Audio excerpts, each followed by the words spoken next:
Yo, what's up mga kasimpol, no? Magandang hapon sa inyo. Actually, pang ilang record ko na to ngayon.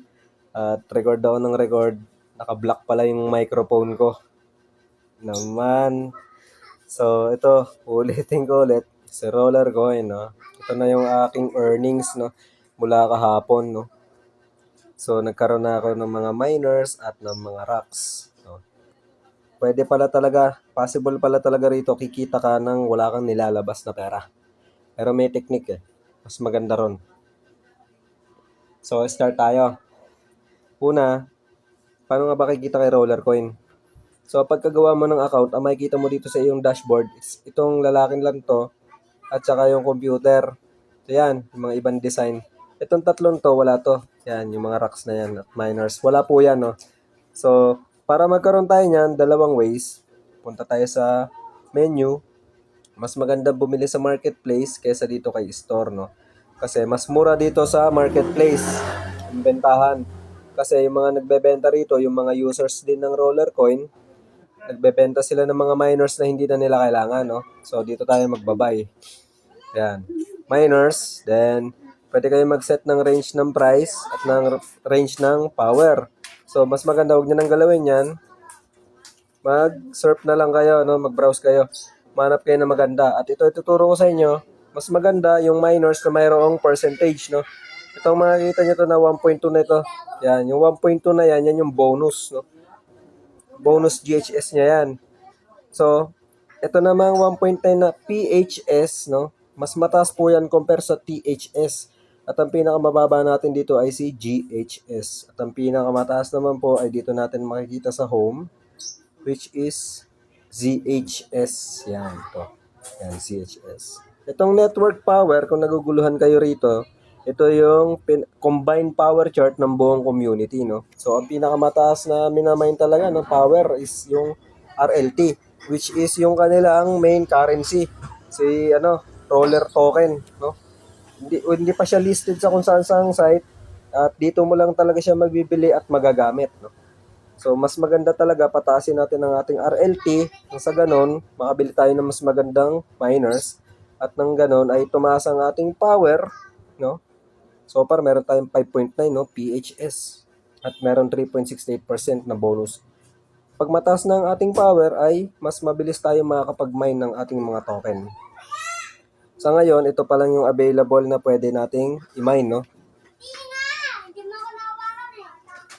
Yan. Sa ngayon, wala pa po si Ton, no? Wala pang Ton coin. And pero available siya rito for deposit, no? And withdrawal. Deposit pa lang pala guys, sorry. For deposit. So paano ba ako nagkaroon yan? Ng mga miners na yan. Ito, true games, no?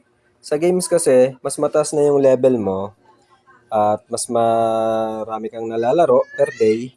Ayan, mapapansin nyo, dito, mission hams possible, no? Meron tayong 4 bar na, no? Ito, 4, naka-indicate naman eh. Yung kanyang difficulty, no? Mas humihirap yung game, mas tumataas yung rewards pag nanalo ka. Huwag kayong mag-alala guys, kahit humirap yan, napakadali lang laruin yan. Kasi larong pambata talaga siya, no? Yan. Hindi kayo magsasawa dyan. Ngayon, ito naman yung mga mapapanalunan nyo, no? Yan. Itong times 2 na power reward, RLT, kahapon nanalo tayo ng RLT, 0.1 eh. GHS for 24 hours, roller arc, libreng miners, at battery, no? Ito naman, mababa lang naman yung GHS na binibigay niya, nasa 150 lang yata, no? Pero napakalaking bagay. Bukod doon, habang naglalaro tayo, pag napunuan mo to, 4,000, no? May libre ka agad ditong reward na, miner, na mayroong 3.6 GHS, no? Malaking bagay na rin yan, guys. Habang naglalaro ka, makakuha ka ng libreng miners, makasambot ka ng RLT, at ng battery. Bukod doon, napupunuan mo rin tong task dito, yung sa season, no? Meron tayong 34 out of 200, at marami pang iba. And meron din tayong daily quest, no, na napupunuan din sa paglalaro lang ng games, at kasama pa tayo sa weekly, no? Ang dami natin makukuha rewards dito, napakarami nilang pamigay, no? Sa hindi nakakaalam, si Rollercoin ay 2018 daw pa pala nagsimula, no? Nagkamali tayo ng title nung sa nakaraang video natin, kaya binago natin. Ginawa natin 6 years na pala to, si Roller Token, hanggang ngayon ongoing pa rin, paying pa din. Ang dami pa rin upcoming na events and giveaways, no? Ng mga task. Napakaraming ways of earnings dito. Bukod po sa paglalaro ng games, meron din tayo dito ng task wall. Yan. Na pwede tayong manalo ng makakuha ng matataas na RLT. Tulad yan, 111 RLT, no? Gagawin mo lang yung mga simple task niyan. Tingnan natin. Tinry ko to, dahil nga sa sugal siya, wala ka na may lalabas sa pera dyan. May libreng token yan per day. Ayoko maglaro dyan. Hindi ko na siya ginawa. Nakapokus lang talaga ako dito guys sa may games. At bukod doon, meron din tayong surveys at sa mga tasks na magbibigay din sa atin ng mga RLT. So, nasa sa inyo kung saan kayo mas compatible, no? Bukod po dyan, habang kumikita tayo sa mga tasks, sa mga games na yan, mini games, meron pa tayo dito pag nakompleto na natin yung task, ay makakuha tayo ng up to 400 weekly and up to 5,000 every 4 weeks, no? Ito, nakalagay naman yung instructions dyan kung paano mo gagawin, Pili ka ng task, alamin mo yung details, tapusin mo, then makuha mo yung rewards at i-credit sa wallet mo, sa balance mo, up to 7 days, no? Maximum, no? Let's go! Then sa games, ito nga. Yan.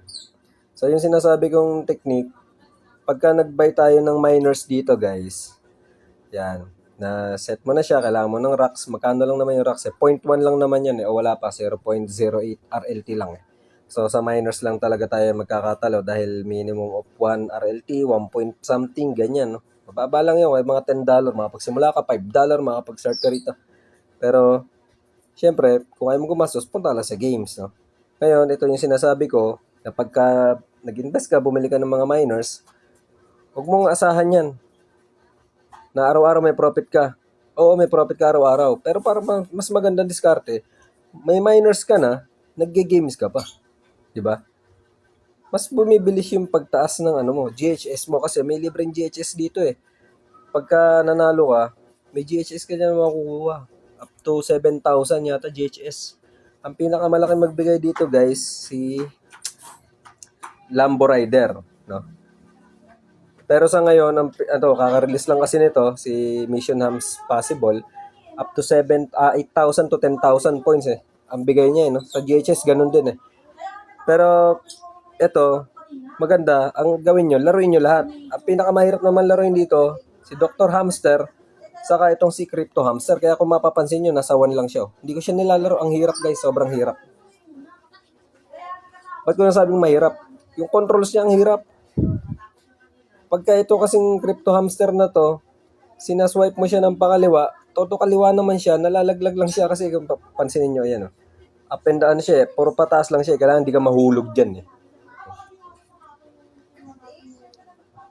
Ngayon, nagre-refresh yung kanyang difficulty every 12 hours yata. Every 12 hours nagre-refresh yung kanyang difficulty, babalik siya sa 1. Hindi naman siya ganun kahirap kahit bata kayang laruin to So, ang isang i-consider nyo rito guys, pag naglalaro kayo sa games niya, no, maximum kasi na ito ay level 4, no, ng PC. Ang atin pong i-consider dito, sorry, is yung kanyang power holding, no, kasi nag-expired po yung GHS na nakukuha natin ng libre for 24 hours. Ngayon, anong gagawin natin para hindi mawala? Ang gagawin nyo lang po, at least 1 time a day, maglaro kayo at kailangan nyo manalo lang ng isang beses. Babalik po yan sa 24 hours ang ating PC level. So, yan. Then regarding naman po dito sa ating battery, no, siguro mapapatanong kayo Sige, explain natin yan. Dito sa battery, yan. Ikamali nga ako, bumili ako ng 3 battery. Equivalent to 1 RLT o $1. Ang purpose po ng battery is, syempre, alam naman natin computer hindi tatakbo ng walang battery, hindi po ba? So, yan yung kanyang pinaka-power, no, ng ating mga miners. Ngayon, kung wala tayong pambili ng battery, wala pong problema. Pansinin nyo, di ba, 4 bar siya. No? Pag may tapos meron pa akong 2 extra battery. Ngayon, if ever na hindi kayo nakakapag-online, at pagbalik nyo is ubos na siya, pwede nyo pindutin tong plus para mag-recharge siya up to 4 bars. Yun po ang purpose ng battery. Ngayon, kung wala tayong pambili ng battery at wala tayong plano na bumili, may libre po dyan, ito pong kulay green na battery. No?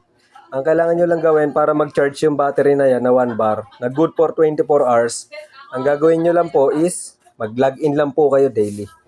No? So na siya, magkakaroon na ulit siya ng power. Yun lang po, and hanggang dito na lang at dating gawi. Ilalagay natin ulit sa ating comment section ng aking referral link sa mga interesado dyan na mag-try kay Rollercoin kung paano kumita. Click nyo lang po yung link dyan sa baba. Maraming salamat po and bye-bye!